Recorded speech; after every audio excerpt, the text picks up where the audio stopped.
It is my hope that the story can be told about Faith Hospice and all they do for families as they deal with grief. It is hard. Grief is just hard. There's no other way around that.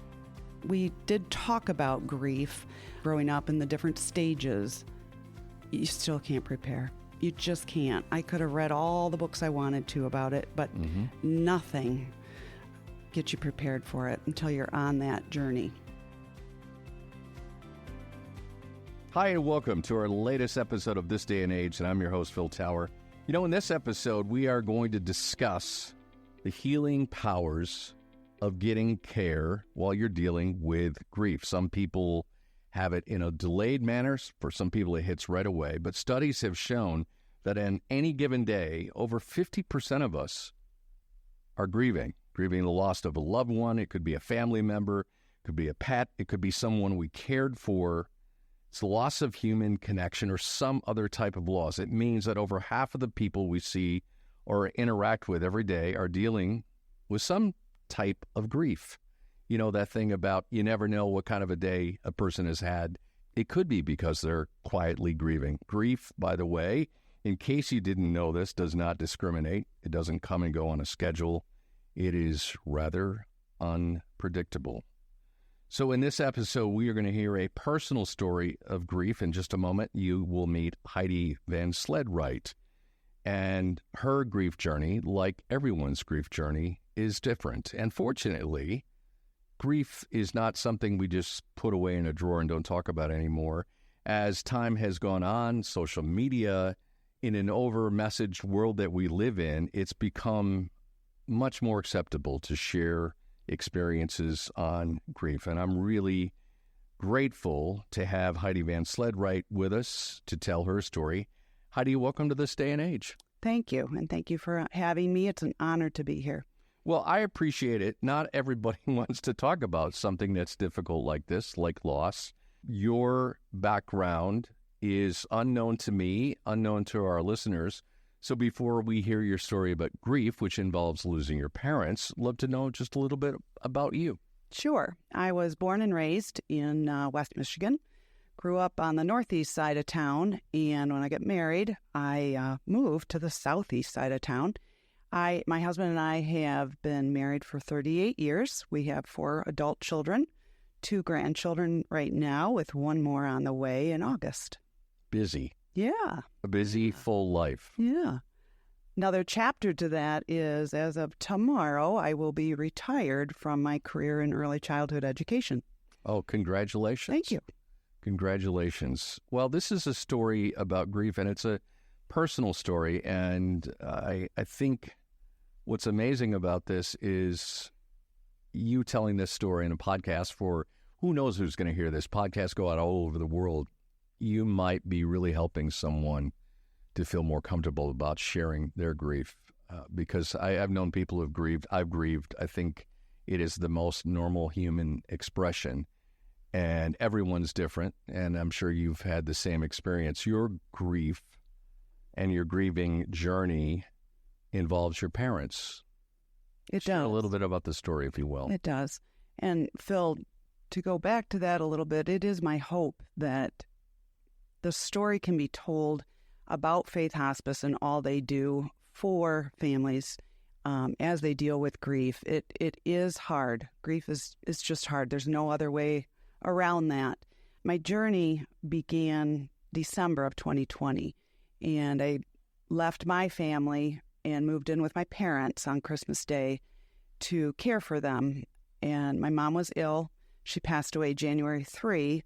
And 43 days later, my dad passed away in February. So they celebrated 63 years of marriage, and we were happy for that. But nothing prepares you for the journey of grief. I was just going to ask you about that. You got to spend some time with your mom in the final days of her life, which is, it can be a mixed range of emotions for anybody. Sometimes you're just in survival mode. Did you think about what it was going to be like afterwards, knowing that her passing was soon? I think I did a little bit, but I was I was tasked with caring for her, and I wanted You're in caregiver mode. Exactly. And that too is part of the grief process that the staff at Faith Hospice helped me understand, is that I had grief as a daughter, but I also had grief as a caregiver. I wasn't prepared for that layer at all. And it was a very different journey than that of being a daughter. Then I also had the layer of being a mother and wanting to help my children through the grief of losing their grandparents. Yeah. Can I ask you about that caregiving grief? Mm-hmm. Because I think people listening to you and me having this conversation probably went, is that a little different? I mean, are you grieving the process? Can you talk about that just for a moment? For me, the caregiver grief, I had to make some decisions, right? With the help of the medical staff of Faith Hospice. Right. So don't get me wrong, I didn't do that alone. But when it's all said and done, it feels like you made maybe the wrong decision. And I struggled with that a little bit, and understanding then, again, with the therapist at Faith Hospice, that God was there the whole time. I don't have the power to end a life or anything like that. God was there. The Holy Spirit was there. Mm-hmm. So that caregiver grief, just struggling with, did I make all the right decisions? Did I do the best I could? And just doubting myself, but I do think that's part of grief, right? Absolutely. Isn't it interesting? You mentioned the value of having Faith Hospice involved in this journey. You're an educator. Mm-hmm. Isn't it interesting that the manual on grief none of us read, none of us in our 30s say, hey, I'm going to educate myself on grief. It's something that we learn about as we're either in the process of losing someone. And I think people don't understand that the value of having Faith Hospice involved at that point in life it's a true education as well as a support. It's a myriad of things. Did you feel that way? I did, and I had some background. My mom was a social worker, and so she was very educated in a lot of things, and we did talk about grief growing up in the different stages. You still can't prepare. You just can't. I could have read all the books I wanted to about it, but nothing gets you prepared for it until you're on that journey. So, and that was a little bit, that's what was hard for me, is I am a scheduler. I like lists. I like schedules. I like routine. The grief journey wasn't that way for me. You couldn't say grieve Thursday. Thursday is my No, I did try to do that. I Really? Absolutely tried to do that, to put it over there and come back to that later because I didn't have time for that. Yeah. I got a busy day, so Friday's my grieving day. Correct. But once I learned to stop fighting that and just accept grief, that we were on that journey and I needed to do it and let it come in the waves that it came, it was, what do I want to say? I don't know what word I want for that. It was more peaceful. So Mom passes away in the beginning of the year, just a few days after the holiday. Mm-hmm. And then some 40 days later, your dad passes away. Let's walk through that grief when you knew it first hit you. Was it right after you lost your mom?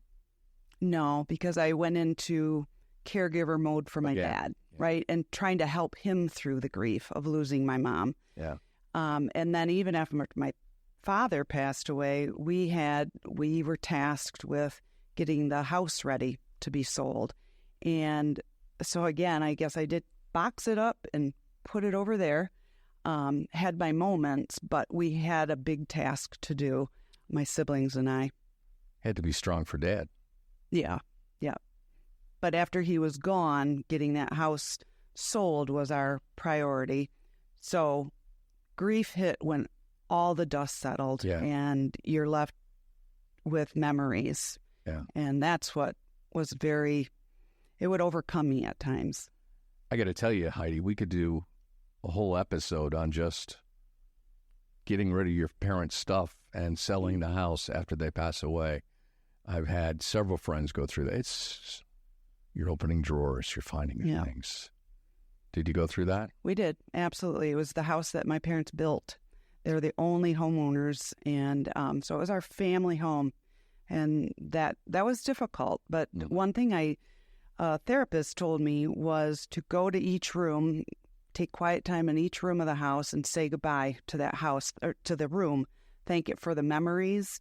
And I did that. At first it sounded kind of, I don't know, cheesy to me, but I did it, and it really gave me the peace. And then what I walked away with eventually is it was just a house because the people I loved weren't there anymore.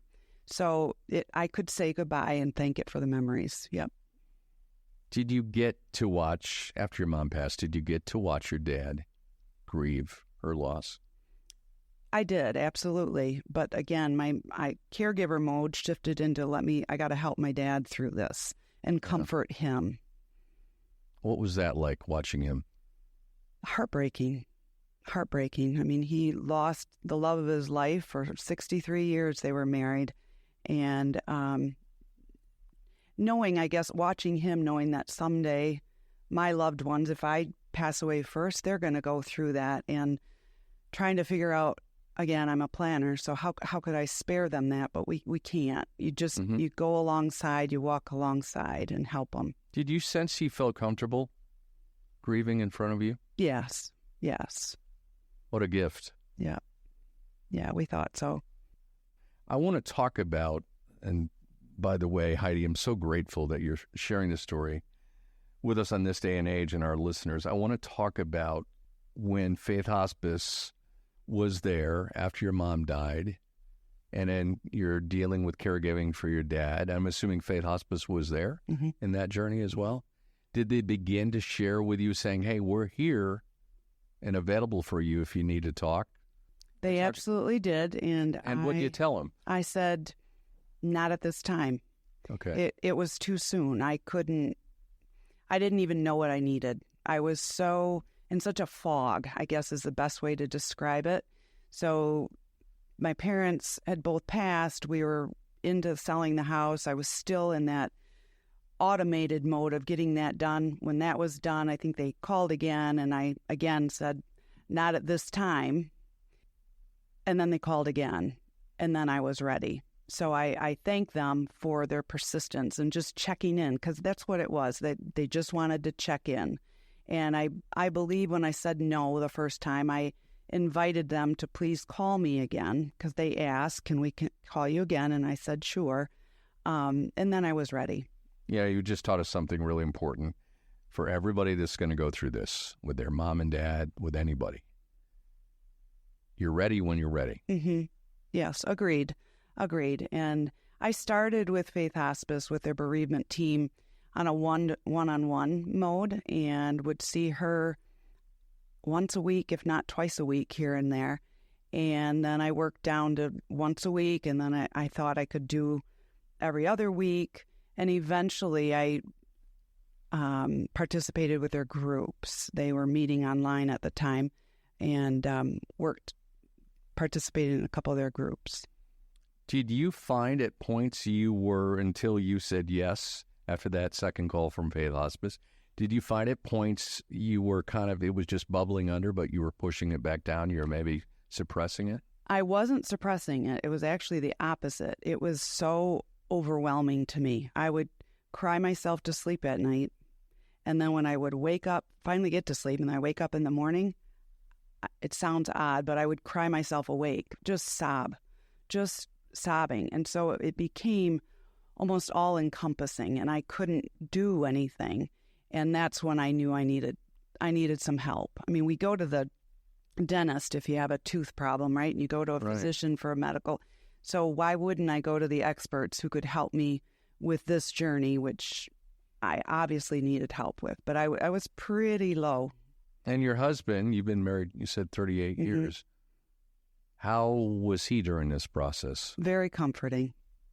But I think for him, it's got to make a spouse feel helpless, right? You can't make it go away. You just want to make it better. As a mom, too, when my kids are hurting, you just want to spare them from it. And you can't when they fall down and scrape their knee. And so with this, he couldn't take it from me. Everybody has to go on that journey on their own, and we all grieve differently. So when Faith Hospice called the first time, were you doing this openly expressive grief? No, not yet. I Not think yet. I was still numb and foggy. So, Okay. So that was kind of a trigger point to say, yeah, Heidi, this is okay. yeah, yes.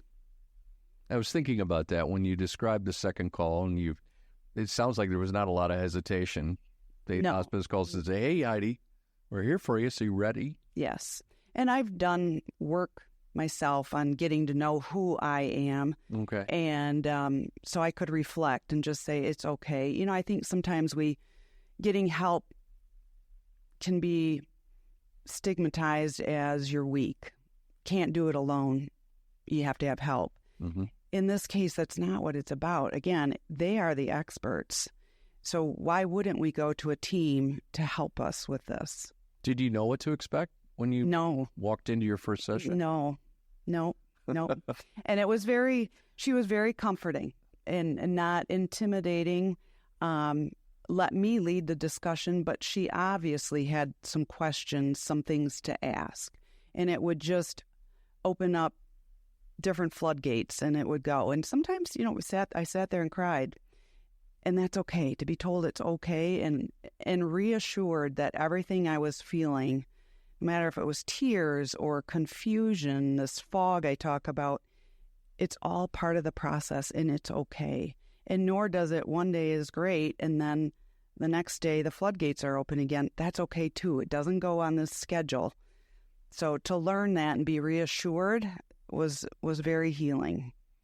What made that session work for you? Was there qualities about your Faith Hospice counselor you were speaking with? There was. She and I clicked, I guess. I felt very comfortable with her. Yeah. Like I said, she wasn't overpowering. She wasn't overbearing. She knew what she needed to ask. I think she knew how to read me, I shouldn't just say me, but anybody she sees. I think she could read the cues and know where they were at. So for our listeners wondering about this journey, you're getting help through faith counseling. Walk us through the process. Were there homework exercises? Were there any tools you used? No homework, not that I recall, but she shared some book titles that were great resources. And writing has always been, that was something I did when I was with my parents. I would reflect and write, and it often came out in poetry.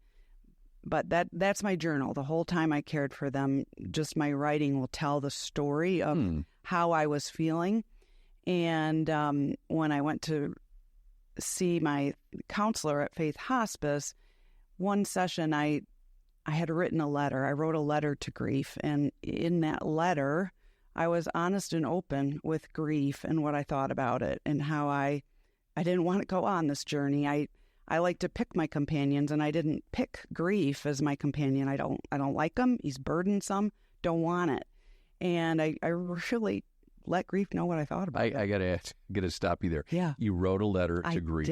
I did. Mm-hmm. Was this counselor inspired or No. Heidi inspired? Heidi inspired. I just needed to tell somebody what I thought. Wait a minute. I got to unpack this. You woke up one day and said, I need to write this down and write a letter. Yeah.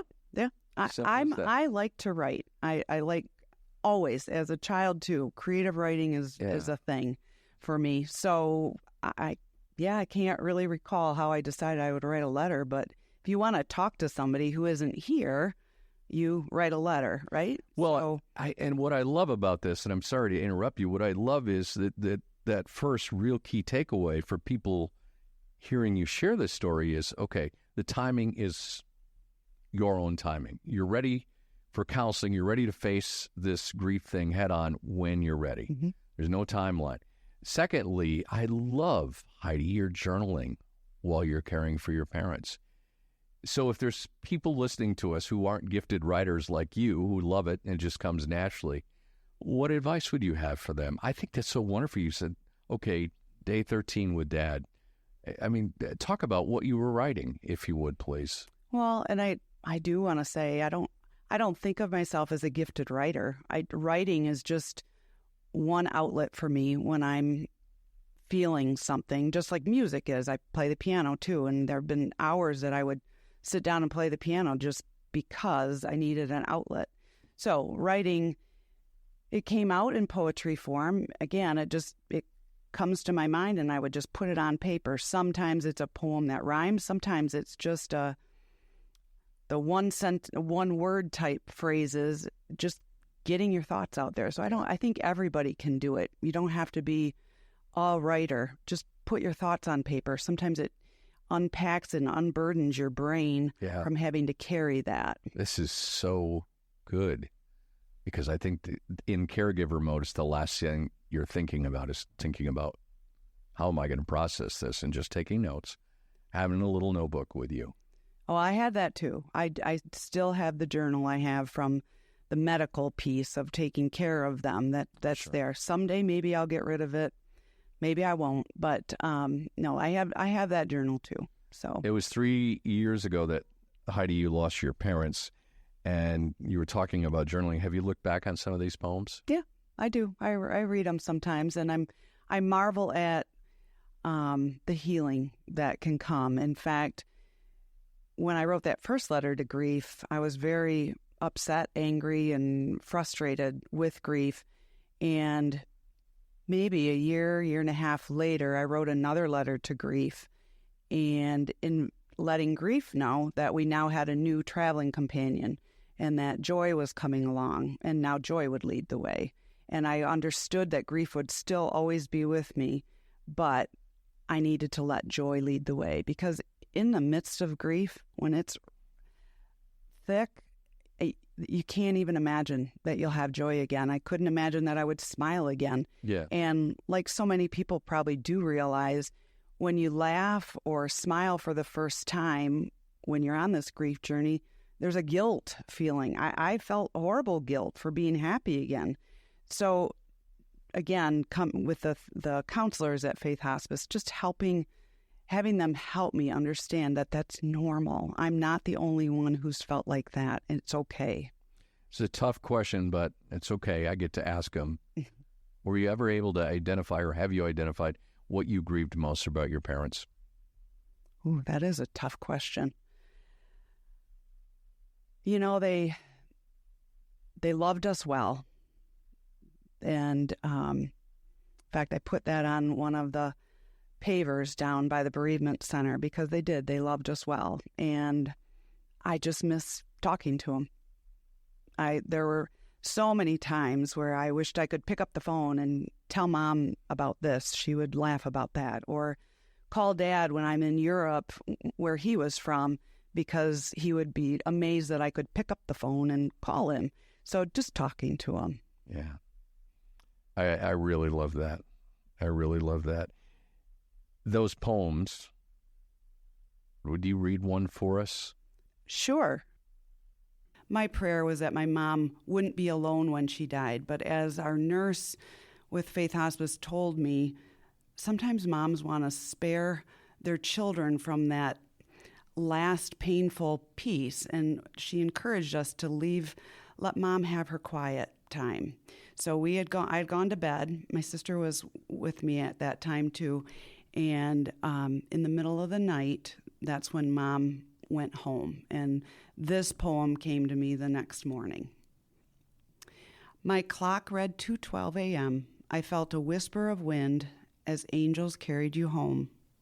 I knew in my heart you were no longer here as angels carried you home. The silence, peace, and calm that I felt as angels carried you home. I'll see you again. You'll be waiting for me when angels carry me home. It's amazing. Yep. And it was. Honestly, that's what happened. There was just, in the middle of the night, I woke up because I felt a breeze. And to this day, I firmly believe God knew I needed to know when my mom went, and I think he woke me up with the angels. Do you know how beautiful that is? It is a beautiful thing, and I will cherish it forever. So will your children. Mm-hmm. I really loved your story, but I think we can't close this conversation without you sharing, for those listening, some of the key things you've learned in this journey. It's been 3 years, and safe to say you're still learning, Heidi, right? Absolutely. Always learning. So my big thing is just to get the story out about grief. And it's hard, and that you need to ask for help. You have to be willing to accept help. So grief is hard, and accept help. And accepting help sounds easy, but speaking for myself, it's hard in general for me to accept help because I'm a strong person and I can do it by myself. So it was challenging. And my other learning is that I want my children, I know they're adults, but I want them to know about grief, because someday I'll be gone. I can't help them through the process. So I want them to understand it is hard. Your work with the Faith Hospice counselor, or 3+ years after the loss of your parents, is that continuing? No. And I would say they passed away in 2021. I believe I said yes, maybe that fall, winter of 2021, and then continued for a good, probably 2 years, ending with a group that was called Rebuilding Our Lives. And that was through Faith Hospice? Mm-hmm. Yep. What was that like? It was good to be in the company of people who also were on that grief journey. Everybody's journey is different, and it showed, how we all grieve differently. And I think with grief, for me, I learned a lot about compassion, because I know, like you said in the beginning, people around us are grieving, and some do it quietly, some do it louder than others, but a lot of people are grieving.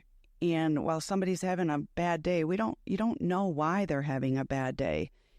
Grief really adds a layer to everybody's lives, and having to deal with day-to-day tasks, and it can be difficult. So having more patience and compassion for people. That's great wisdom. The Faith Hospice counselor, I know people right now listening to this conversation who are on the edge, who haven't said yes to that hospice counselor. What would you say to them? Take that risk. Just say yes and see what happens. And, in looking ahead, as I embark on this new journey of retirement, one of my priorities, other than taking care of my grandchildren, my other priority, and I've said it to anybody who will listen, is to volunteer for Faith Hospice. That is my go-to. And the bereavement team is where I'm looking at right now, first and foremost, and working with Janet and finding my place on that team. And as I said to her, going to meetings and just being there to support and talk to other people, so that maybe somebody is averse to a counselor, but hoping that God can use me to help someone else on their journey. That's my prayer. I love it. You're truly paying it forward. Yeah, I'm trying. That is something our parents instilled in us, and to always give back, and this is my way to do that. You mentioned Janet. She's on 2 of our previous episodes of This Day and Age. And for our listeners who have not listened to those, shameless, important plug, because they are amazing. And she is a part of that amazing Faith Hospice family. So I'm so touched by the fact you're doing that. I know you're going to be great just in this conversation with you. I hope so. I mean, that is my prayer, to be used. So yeah. And you will be giving a lot of people that comfort, that freedom to really express this. So thank you for that. Heidi, is there anything I didn't ask you about that you wanted to share on this whole journey with our listeners? I don't think so. I think you've done a great job of covering it. Just letting people know that Faith Hospice is a team. So from the caregivers who helped care and for my parents, I forever grateful there, and for the bereavement team too. Just forever grateful and forever giving back to Faith Hospice. Thank you. I want to thank you for sharing your story, and you certainly have shared it beautifully. The pain and unpredictability of grief, Heidi, this has taken strength. It's taken a lot of courage. And it's also been very generous. This is going to help a lot of people, so thank you. You're very welcome. Exceptionally done, by the way. This is not a boring story. I'm just saying. And you truly paid it forward by doing this, so thank you so much. I hope you've enjoyed our conversation with our guest, Heidi VanSledright. I know I sure have. And if you've enjoyed this episode, maybe you know somebody who's grieving. Will you please share this with them? All you have to do is just grab that link and text it to them and say, I think I was meant to send this to you. Just think of it that way. So, by the way, we do look forward to catching you in our future episodes of This Day and Age, as we will impart more information on all things aging. And while you're at it, be sure to check out our website, thisdayandage.org, to check out all of our previous episodes. And by the way, we'd love it if you would subscribe. And as we just said earlier, share this episode with a family member or a friend so they can also learn about this wonderful process of aging and the inevitable process of grieving and grieving well, as Heidi certainly has been. If you have an idea for a future episode of This Day and Age, we would love to hear from you. Really love that idea. Email us at hello@thisdayandage.org. And until next time, thank you for listening. I'm Phil Tower. We'll catch you again real soon.